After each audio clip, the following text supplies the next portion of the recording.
Hi மக்களே, எல்லாருக்கும் வணக்கம். இன்றைக்கி நம்ம எங்கே வந்திருக்கோம்னா அப்சல்யூட் பார்பிக்யூ நேஷன். அதோட லொக்கேஷன் பார்த்தீங்கன்னா கரெக்டாக அண்ணாமலை டவர்ஸ் மெகா ஸ்டாருக்கு ஆப்போசிட்டில் ராயல் என்ஃபீல்டு ஷோரூமுக்கு பக்கத்தில் இருக்குது. வாங்க உள்ளே போய் ஷாப்போட ஆம்பியன்ஸை பார்ப்போம். சீட் கெப்பாசிட்டி பார்த்திங்கன்னா 100 மெம்பர்ஸ் வந்து உட்காந்து சாப்பிட்ற அளவுக்கு இருக்குது. அது மட்டும் இல்லாமல் இது வந்து இந்தியாவிலேயே வந்து ஒரு பிக்கஸ்ட் ஃப்ரான்ச்சைசி.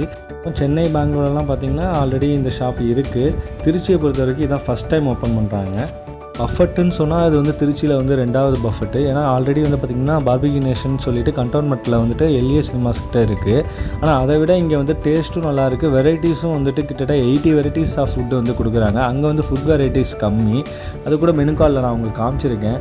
அவங்களோட சர்வீஸ் பார்த்திங்கன்னா சூப்பராகவே இருக்குது. அது மட்டும் இல்லாமல் போனோன்னே வெல்கம் ட்ரிங்க்ஸ் தராங்க. அந்த வெல்கம் ட்ரிங்க்ஸ் வந்து பார்த்திங்கன்னா ஷாப் ஓப்பன் பண்ண புதுசில் வந்துட்டு காம்ப்ளிமெண்ட்டாக பண்ணிகிட்டு இருந்தாங்க. இப்போ வந்துட்டு அந்த அளவுக்கு அதை வந்து தனியாக வந்துட்டு காசு கொடுத்து வாங்குற மாதிரி பண்ணிட்டாங்க. ஜூஸில் பார்த்திங்கன்னா 10 வெரைட்டி வேறு வச்சுருக்காங்க. ஆனால் எல்லாமே இப்போ பெய்டாக மாற்றிட்டாங்க.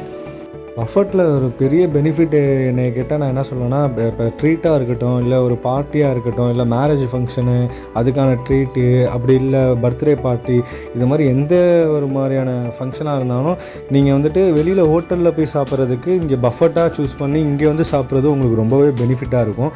அது ஏன் சொல்கிறேன்னா, போய் சாப்பிட்டிங்கன்னா எல்லாமே வந்துட்டு பார்த்திங்கன்னா காசு கூட தான் வரும். அது மட்டும் இல்லாமல் நீங்கள் எல்லாத்தையும் விரும்பினதை திரும்ப லைக் பண்ணி சாப்பிடவும் முடியாது. இங்கே அப்படி கிடையாது, அன்லிமிட்டடுங்கிறனால நீங்கள் எத்தனை டைம் வேணாலும் கேட்டு வாங்கி சாப்பிட்லாம். இன்னொரு முக்கியமான விஷயம் என்னென்னா, இங்கே கேக் வேறு வெட்டுவாங்க. உங்களுக்கு பர்த்டே இல்லை ஆனிவர்சரி, பர்த்டே சாங் போட்டு கேப் போட்டு கேக்லாம் வெட்டி அது செலிப்ரேஷனாக பண்ணுறாங்க. அதுவும் சூப்பராக இருக்குது.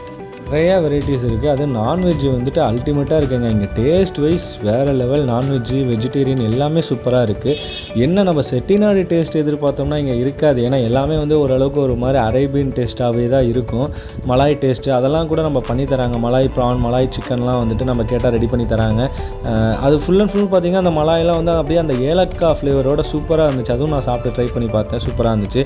ரைஸ் வெரைட்டியில் பார்த்திங்கன்னா பிரியாணியும் அந்த ஃப்ரைட் ரைஸ் மட்டும்தான் கொஞ்சம் சுமாராக இருந்துச்சு. ஒயிட் ரைஸ் நல்லா இருந்துச்சு. அதுக்கு வந்து அந்த நல்லி எலும்பு குழம்பு ஊற்றி சாப்பிட்றப்ப சூப்பராக இருந்துச்சு. தால் வச்சுருந்தாங்க, அப்புறம் ரசம் வச்சுருந்தாங்க. இந்த மாதிரி அதுக்கான வெரைட்டிஸ் நல்லா தான் இருந்துச்சு. ஆனால் பிரியாணியை பொறுத்த வரைக்கும் டேஸ்ட் வந்துட்டு கொஞ்சம் சுமாராக இருந்துச்சு. ஏன்னா அது வந்துட்டு நம்ம ஊர் டேஸ்ட் மாதிரி இல்லாதனால அது கொஞ்சம் லைக் பண்ணுறதுக்கு கொஞ்சம் சுமாராக இருந்துச்சு. குழம்புல வெரைட்டி பார்த்திங்கன்னா நல்லி எலும்பு குழம்புன்னு ஒன்று கொடுத்தாங்க, சூப்பராக இருந்துச்சு. அதுவும் அந்த ரைஸில் வச்சு சாப்பிட்றப்போ இன்னும் அல்டிமேட்டாக இருந்துச்சு.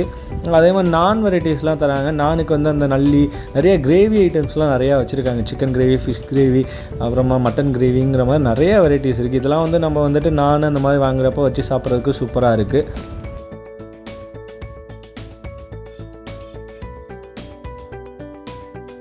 அங்கே சிட்டிங் டேபிள் பார்த்திங்கன்னா சூப்பராக இருக்குது. நம்ம இப்போ ஃபேமிலியாக எப்படி வரோமோ அதுக்கேற்ற மாதிரி ஆல்டர்னேட்டிவ் பண்ணி தராங்க. 10 பேர் உட்காரமானாலும் 10 பேருக்கு உடனே அரேஞ்ச் பண்ணி தராங்க. 4 பேர்னாலும் அரேஞ்ச் பண்ணி தராங்க. 2 பேர்னாலும் அரேஞ்ச் பண்ணி தராங்க. அதனால் அதெல்லாம் சூப்பராக இருக்குது. அதே மாதிரி அது குவாலிட்டி வைஸ் சூப்பருங்க. எனக்கு தெரிஞ்ச பெஸ்ட்டு ஃபுட்டுங்க. நான்வெஜ்ஜில் வேறு லெவல் அல்டிமேட்டாக இருந்துச்சுங்க. எனக்கு ரொம்ப பிடிச்சிருந்துச்சு. அதுலேயே அவங்க கொடுத்த வந்து அந்த சிக்கன் லெக்கு ஒன்று கொடுத்தாங்க. தந்தூரி லெக்குன்னு தான் சொல்லணும். அந்த தந்தூரி லெக்கு வந்துட்டு சூப்பராக இருந்துச்சு. அதே மாதிரி ஹனி சிக்கன் வேறு லெவலில் இருந்துச்சுங்க. நல்லா கேட்டு வாங்கி சாப்பிட்டேன். ஆனால் நீங்கள் யாரும் அதை பண்ணாதீங்க. ஏன்னா ஒரே ஐட்டம்ஸாக வாங்கி சாப்பிட்டீங்க, பிடிச்சதாக வாங்கி சாப்பிட்டுட்டிங்கன்னா அப்புறம் நிறைய வெரைட்டிஸ் இருக்குது, அதெல்லாம் சாப்பிட முடியாமல் போயிடும். அதனால சொல்கிறேன், வாங்குறப்ப ஒவ்வொன்றையும் கொஞ்சம் கொஞ்சமாக வாங்கி சாப்பிடுங்க. அப்போ தான் நிறைய வெரைட்டிஸ் சாப்பிட முடியும். தந்தூரி லெக்கு தான் காமிக்கிறேன். சூப்பராக இருக்குது. நல்லா ரோஸ்ட்டு பண்ணி நல்லா கிரேவியாக ஒரு மாதிரி ஜூஸியாக கொடுத்தாங்களா, அதனால் சூப்பராக இருந்துச்சு. அதே மாதிரி சாஸும் நிறையா கொடுக்குறாங்க. மயோனஸ் கொடுக்குறாங்க, க்ரீன் சாஸ் கொடுக்குறாங்க. இந்த மாதிரி நிறையா வெரைட்டி ஆஃப் சாஸ் இருக்குது. அதே மாதிரி நமக்கு வந்துட்டு அந்த சிக்கன் மேலே வந்து அப்ளை பண்ணுற மாதிரியும் ஒரு 3 வெரைட்டியாக வந்து சாஸ் தராங்க. அதுவும் சூப்பராக இருக்குது. இந்த சாஸ் பார்த்திங்கன்னா லெமன் மஸ்டர்டும் பிளாக் பெப்பரும் தராங்க. இதில் வந்து நம்ம ஸ்டஃப் பண்ணிலாம் சாப்பிடக்கூடாது. அந்த க்ரில்லில் வைக்கிறப்ப அதில் அப்ளை பண்ணிவிட்டு ஒரு 5 மினிட்ஸ்க்கு அப்புறம் அதை எடுத்து சாப்பிட்ணும். அது வந்து கொஞ்சம் வெரைட்டியான டேஸ்ட்டு கொடுக்குறதுனால இன்னும் நமக்கு அதோட டேஸ்ட் வந்து சூப்பராக இருக்குது. அதை சாப்பிட்றப்ப ப்ரான் பார்த்திங்கன்னா ரொம்ப விரும்பி சாப்பிட்டாங்க. அவ்வளோ சூப்பராக இருந்துச்சு. அதே மாதிரி இப்போ காமிக்கிறேன் பார்த்திங்களா, இந்த ஐட்டம் பேர் வந்து பார்த்திங்கன்னா மட்டன் குல்ச்சான்னு சொன்னாங்க. அது எப்படின்னா அந்த மாதிரி ஒரு சப்பாத்தி ரோலுக்குள்ளே வந்துட்டு அந்த ஸ்டஃப்பை வச்சு தராங்க.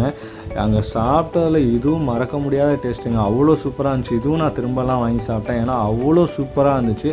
அந்த ஸ்டஃப்பு தாங்க வேறு லெவலில் இருந்துச்சு. சாப்பிட்றப்பயே அப்படியே ஒரு மாதிரி நல்லா ஜூஸியாக ஒரு மாதிரி செம்ம ஃப்ளேவருங்க அது. அதே மாதிரி பார்த்திங்கன்னா இங்கே பாஸ்தா, பீஸா, ஃப்ரெஞ்ச் ஃப்ரைஸுன்னு அது மட்டும் இல்லாமல் பானிபூரியிலே கிட்டத்தட்ட ஒரு 10 வெரைட்டி இருக்குது அப்படின்னு சொல்லி சொன்னாங்க. நாங்கள் எல்லாத்துலேயும் ஒன்று ஒன்று சொல்லி சாப்பிட்டோங்க. சூப்பராக இருந்துச்சு. எல்லா வெரைட்டியுமே ஓவராலாக சூப்பராக இருந்துச்சு. அதுலேயே மட்டன் குல்ச்சா வேறு லெவல். அதான் இப்போ சாப்பிட்டுட்ருக்கேன். அல்டிமேட்டாக இருந்துச்சுங்க. ஏன்னா அவ்வளோ டேஸ்ட்டு சூப்பராக இருந்துச்சு. அது ரொம்ப எனக்கு பிடிச்சிருந்த டிஷ் அங்கே சாப்பிட்டதில். மட்டன் கீமான்னு ஒன்று கொடுத்தாங்க. அதுதான் இது. அதுவும் வந்து நல்லா இருந்துச்சுங்க. அல்டிமேட்டாக இருந்துச்சு. எனக்கு வந்துட்டு அது வெஜ்ஜு கட்லெட்டுன்னு ஒன்று கொடுத்தாங்க. அது அவ்வளோவா எனக்கு டேஸ்ட்டு பிடிக்கல. இன்னும் பஃபெட்டில் இன்னும் என்னென்ன ஃபுட் வெரைட்டிஸ்லாம் இருக்குதுன்னு சொல்லி காமிக்கிறேன். அதில் பார்த்திங்கன்னா சென்டராக அந்த பஃபெட்டில் வந்து பார்த்திங்கன்னா சென்டராக வந்துட்டு ஃப்ரூட் சாலட்லாம் அடுக்கியிருக்காங்க. அதே மாதிரி அப்பளோ வெரைட்டிஸ்லாம் அடுக்கி வச்சுருக்காங்க. இப்போ வந்து பார்த்திங்கன்னா சூப்பு தான் ஃபஸ்ட்டு நம்ம எடுக்கிறோம். எப்படி இருக்குன்னு பார்ப்போம் டேஸ்ட்டு. அதுக்கப்புறம் பார்த்திங்கன்னா பிரியாணி, சிக்கன் பிரியாணி நல்லா இருக்குங்க. நல்லா இல்லைன்னுலாம் சொல்ல முடியாது. டேஸ்ட் வைஸ் எல்லாமே நல்லா தான் இருக்குது. ஆனால் கொஞ்சம் வெரைட்டி இப்போ நம்மளுக்கு வந்து செட்டிநாடு டிஷ்ஷாக சாப்பிட்டு இப்போ பழகினவங்களுக்கு வந்து அந்த டேஸ்ட் வந்து கொஞ்சம் டிஃப்ரெண்ட்டாக இருக்கும். வேறு ஒன்றும் இல்லை. மித்தபடி எனக்கு தெரிஞ்சு கிரேவி ஐட்டம்ஸ் எல்லாமே சூப்பராக இருந்துச்சுங்க. மட்டன், சிக்கன், ஃபிஷ் கிரேவி எல்லாமே சூப்பராக இருந்துச்சு. பிரியாணி டேஸ்ட்டு கொஞ்சம் அரேபியன் டேஸ்ட், அது ஒரு மாதிரி டிஃப்ரெண்ட்டான ஃப்ளேவராக இருந்துச்சு. அதனால் அது எனக்கு கொஞ்சம் பிடிக்கல, அவ்வளோதான். மித்தபடி சூப்பராக இருந்துச்சுங்க எல்லாமே. அது கிரேவி ஐட்டம்ஸ்லாம் வந்து நானுக்கு வச்சு நல்லாவே சாப்பிட்டேன். அதெல்லாம் எனக்கு தெரிஞ்சு 750 வந்துச்சுங்க. 700 பில்லு, 50 ருபீஸ் வந்து ஜிஎஸ்டின்னு சொல்லி ஆட் பண்ணியிருந்தாங்க. ஓவராலாக பார்க்குறப்ப இந்த அமௌண்ட்டுக்கு ஒர்த்தான பஃபெட்டுங்க. ஏன்னா வெளியிலலாம் போனோம்னா இந்த அமௌண்ட்டுக்கு வந்து நம்ம இவ்வளோ வெரைட்டிஸ் ஆஃப் ஃபுட்டும் சாப்பிட முடியாது, இவ்வளோ டேஸ்ட்டாகவும் நம்ம சாப்பிட முடியாது, குவாலிட்டியாகவும் இருக்காது அந்த அளவுக்கு தெரியல. ஆனால் எனக்கு தெரிஞ்சு நல்லா சூப்பராக இருந்துச்சு. அதே மாதிரி இங்கே ஸ்பெஷலாக வந்து பார்த்திங்கன்னா அவங்க வந்துட்டு கலக்கி ஆம்லேட் போட்டு கொடுத்தாங்க. அதுவும் சூப்பராக இருந்துச்சு. அந்த கலக்கி ஆம்லேட் பார்த்திங்கன்னா அது கடைசியாக நாங்கள் போய் கேட்டோம், அவங்க இருக்குதுன்னு சொல்லி அதுவும் பண்ணி கொடுத்தாங்க. அதுவும் சூப்பராக இருந்துச்சு. அவங்க வந்துட்டு 2 மசாலா வச்சுருந்தாங்க. அந்த மசாலா வந்துட்டு 2 மசாலா போட்டு எக்கில் கலக்கி ஒரு மாதிரி கலக்கி எடுத்து கொடுத்தாங்க. சூப்பராக இருந்துச்சு. அதுவும் நாங்கள் ட்ரை பண்ணி பார்த்தோம். ஃபினிஷிங் டச்சிங்கும் சூப்பராக இருந்துச்சுங்க. ஏன்னா கடைசியாக வந்துட்டு பார்த்திங்கன்னா ஐஸ்கிரீமு, கேக்கு, குலோப் ஜாமுனு, ரசகுல்லா அப்படின்னு நிறைய ஐட்டம்ஸ் இருந்துச்சு. அது மட்டும் இல்லாமல் இங்கே ஸ்பெஷலாக வந்துட்டு ஐஸ்கிரீம் பீடா வந்து போட்டு கொடுத்தாங்க. அதுவும் சூப்பராக இருந்துச்சு. குலோப் ஜாமுன் ஐஸ்கிரீமும் நாங்கள் வாங்கி சாப்பிட்டோம். அதுவும் சூப்பராக இருந்துச்சு. ஓவராலாக பார்க்குறப்ப எல்லாமே ஃபுட்டெல்லாம் வந்து சூப்பராக இருந்துச்சு. இந்த அமௌண்ட்டுக்கு ஒர்த்தான ஃபுட்டு கொடுக்குறாங்க. அதுதான் அங்கே உள்ளதுலேயே ஒரு பெஸ்ட்டு. நீங்களும் இங்கே போய் சாப்பிட்டுட்டு டேஸ்ட் எப்படி இருந்துச்சுங்கிறத கமெண்டில் சொல்லுங்கள். தேங்க்யூ ஃபார் வாட்சிங். சப்போர்ட் பண்ணுங்கள், சப்ஸ்கிரைப் பண்ணுங்கள், லைக் பண்ணுங்கள்.